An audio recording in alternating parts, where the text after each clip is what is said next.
Technology, Science, space, environment, people. places. It's all totally awesome.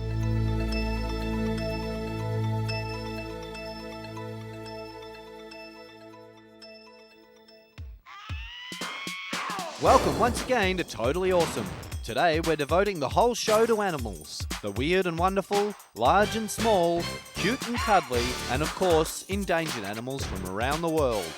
So sit back and enjoy the amazing stories that could help save some of these precious creatures today on Totally Awesome.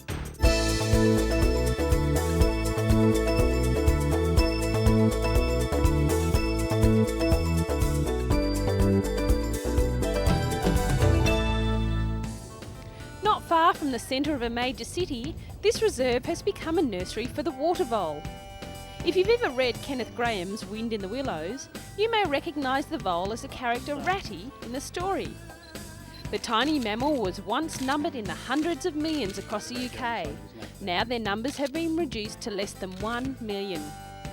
Well, in a last-ditched attempt to save the water vole, more than 200 are being released onto a suburban wetland reserve, where it's hoped they'll go forth and multiply.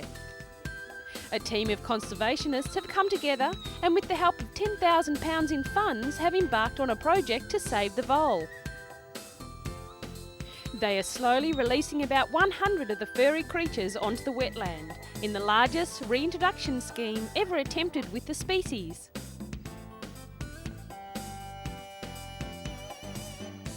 Each vole has been fitted with a radio tracking collar so that it can be located and monitored. The biggest threat the vole has to face is the American mink. It takes over the vole's burrow, giving the vole nowhere to go and at a greater risk of other predators. There are areas where the vole and the mink coexist. Conservationists are keen to learn more about how the two can live together. They believe that by doing so, this threatened species may stand a better chance of survival.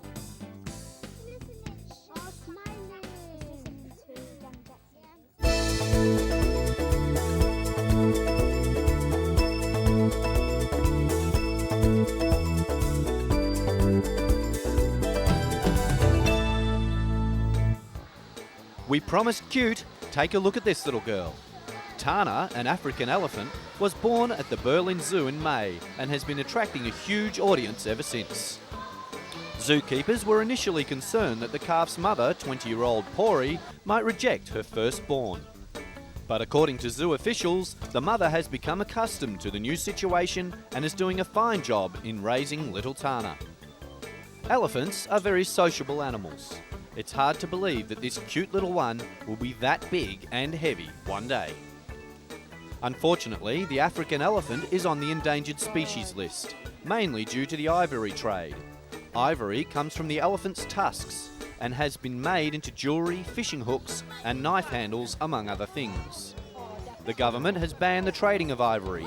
However, there is always someone willing to buy products and poachers go to work to supply goods. While little Tana is safe here with her mother, under the watchful eye of zookeepers, it's the plight of her species that should be catching the crowd's attention. Hopefully, the awareness she is bringing will be enough to change people's attitudes.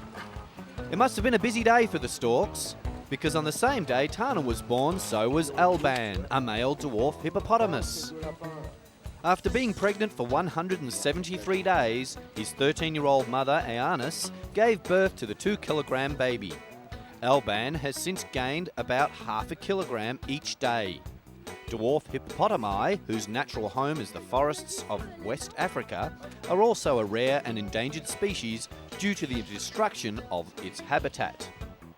Fortunately, there are a number of natural parks on the Ivory Coast and Guinea where the hippo enjoys protection.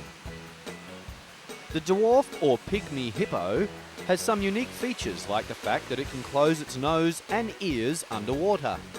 He is a water dweller and in the sun loses water through the skin very quickly, about 5 times as fast as humans. The little hippos are very shy animals, preferring to live alone. By the time he is 5 months old, he will weigh 10 times as much as he did when he was born. That sure makes him a bouncing baby boy.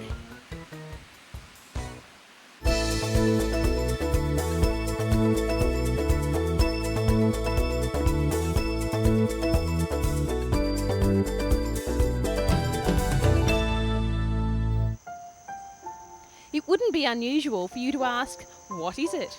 Or why does this animal look so bizarre? This rather strange looking animal is an okapi, a relative of the giraffe, and is only found in the Democratic Republic of Congo. With its gentle eyes and zebra markings, this unusual animal was only discovered at the beginning of the century. Some say because it's so shy and secretive. A wildlife reserve which spreads out for almost 14,000 square kilometres and named after the okapi was established in 1992 to try and protect the natural riches in the forest. With a population of around 30,000 animals, this is the last remaining natural habitat for the okapis in the world.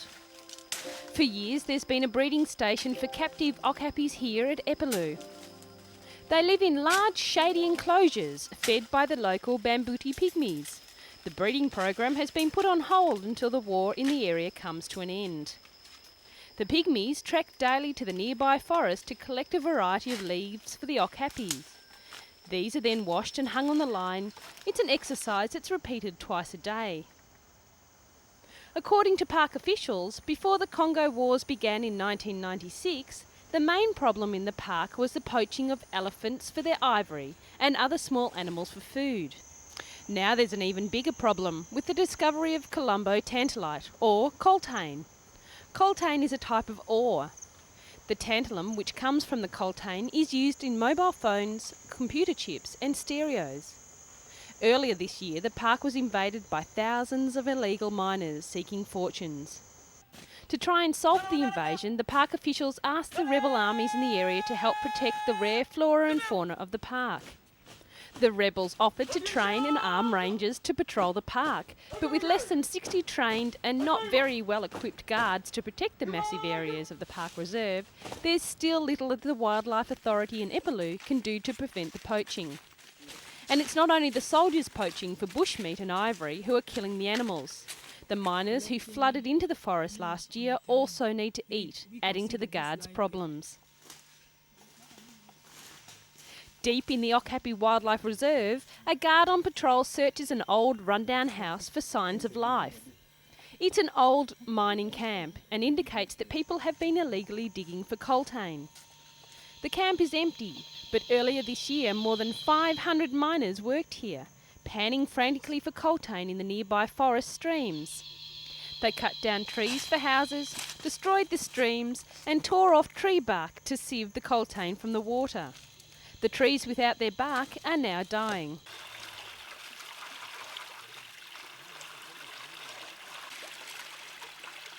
Further on, a patrol finds a group of miners quietly at work. These are local farmers hoping for quick riches. Caught by the guards, their equipment is confiscated and they're led off to jail at the Wildlife Reserve headquarters. According to the rangers, the patrols are helping to curb the destruction of the huge forest.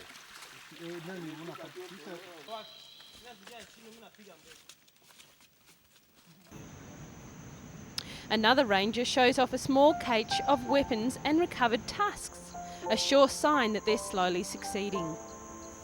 The Okapis have survived the turmoil in the chaotic Central African country, but whether they will survive this new invasion remains to be seen.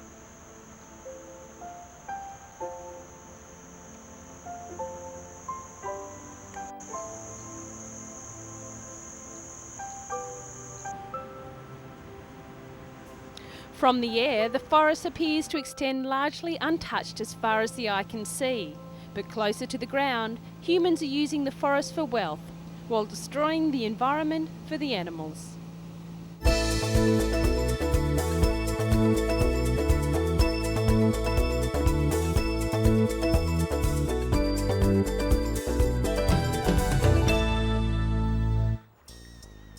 Here Here at the London Zoo, an international campaign is on to save one of the most mystical and mysterious creatures of the oceans, the seahorse. They're the stuff of legends, but pollution, habitat destruction, and low birth rate mean seahorses have been placed on the vulnerable list. One species has been classified as endangered. The seahorse has a very unusual breeding ritual, with the male and female forming a bond that has them sticking together for life. They reinforce this every morning with a little courtship dance by linking their tails and swimming through the sea grasses. They are like chameleons with a unique ability to change colour and camouflage into their background. When the female's eggs are ripe, they go into a full mating dance. The female passes the eggs into the male's pouch. It then seals up and the eggs develop into perfect miniature seahorses, all within the protection of the pouch. While most fish spawn millions of eggs, the seahorse will produce as few as 25 young. Seahorses are so fragile that when kept in aquariums, rarely survive. They don't have stomachs and therefore have very specific feeding requirements. Project Seahorse is operating through the UK, Canada, North America, the Philippines and Hong Kong. Biologists will work in local communities re-educating fishermen and other groups in the value of conserving and encouraging dwindling seahorse populations. Other than humans, the only enemy this unique creature has is the crab. Let's make sure we change that so it has a chance to survive.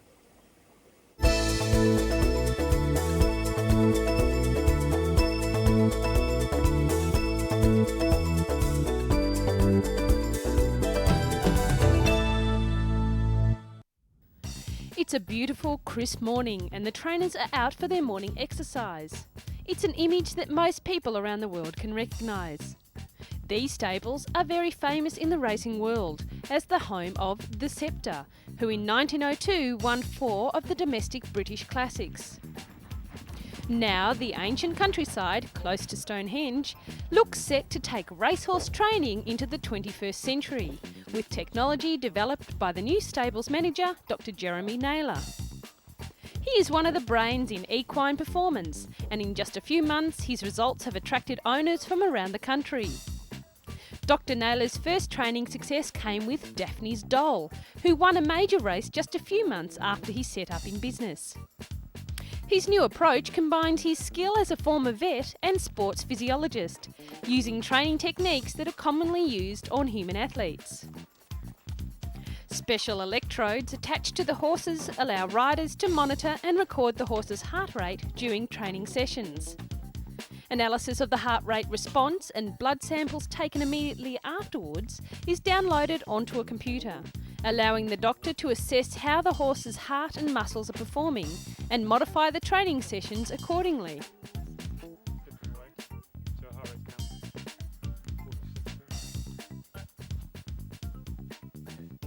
His scientific approach of using traditional training methods keeps the horses happy and willing to race, while getting the best result out of the animal. Dr. Naylor's methods could help produce a rival to Sceptre, who was regarded by many as the greatest racehorse of all time.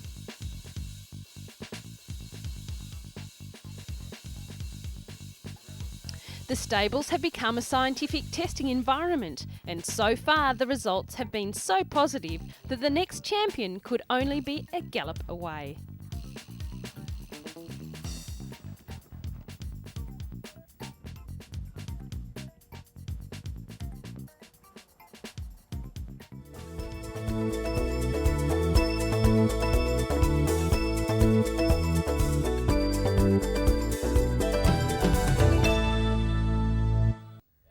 Still on a horsey theme, maybe these young guys could be the next champions. They are the first test tube foals born in Europe, using a technique that could be used to produce genetically modified horses. The 2 foals were born as part of a program designed to produce champion show jumping, dressage and eventing horses. They were created by a revolutionary technique where a single sperm is artificially fused with an egg and monitored for 11 days before being placed into a surrogate mother. It is the first time ever that horse embryos have been kept alive so long in the laboratory.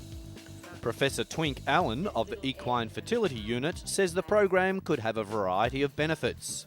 He says that in addition to being able to breed better horses quickly for the top athletes, he can foresee a day when scientists can identify bad genes that might cause disease and eliminate them.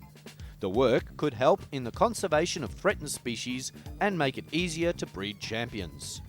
The foals are set to change the sporting world. Whether it becomes acceptable is another question. Like it or not, this type of technology is here to stay.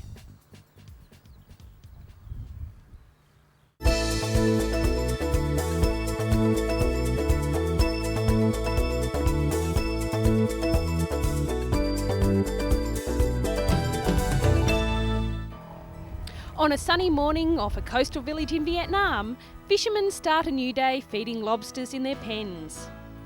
In 1992, the industry was small, with around 10 cages. Now, thanks to the research by a scientist, the industry has grown and there are around 1,000 cages. This growth has helped the local fishermen, who have been working with the scientists to learn all about breeding lobsters. Lobsters are crustaceans and come from one of two groups, one with large claws, the other with none. They are covered by a strong shell that is reinforced to protect the internal organs and the head. During mating seasons, the females can carry up to 600,000 eggs. That's heaps of brothers and sisters to have to share with. Scientists from the Agricultural Research Institute are frequent visitors to the spawning lobster pens to see how the breeding is going. But the path to success today is not easy. It took Thu and her staff nearly 10 years to do their research, and they don't have much funding for laboratory work. In the early 1990s, when she was experimenting with different methods of breeding the two species most suited to the local conditions, the ornate rock lobster and the green scalloped lobster, she found the best way was to work with local fishermen. They have helped her experiment in raising lobsters in their natural environment. Since the first trials, many local families have started breeding lobsters, and they've learnt a lot about Thu's finding on stocking and feeding. Thu has learned from them too. Vietnam exports lobsters to China, Japan, Hong Kong and Thailand. Economically, raising lobsters has made a great contribution to creating jobs and stabilising the lives of the fishermen, Thu said.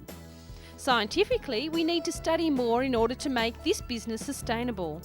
For example, we need to actively breed pre-juvenile lobsters and their food, she added. For the local fishermen, breeding is much safer than the traditional method of deep-sea diving for lobsters.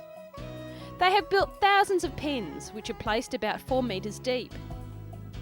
The fishermen purchase tiny juvenile lobsters that are dredged from the ocean and feed them twice daily with small fish.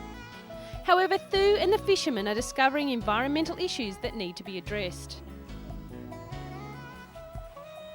The uneaten food, which rots and emits poison, threatens the lobster stock. Fishermen are therefore advised to dive to the bottom of their pens to scrape up the uneaten food and to bury it on land.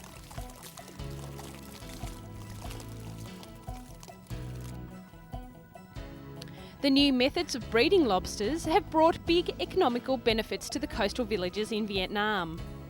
This year, the price of lobsters has ranged from $22 to $28 per kilogram. Thanks to the lobsters, the fishermen's lives have changed dramatically.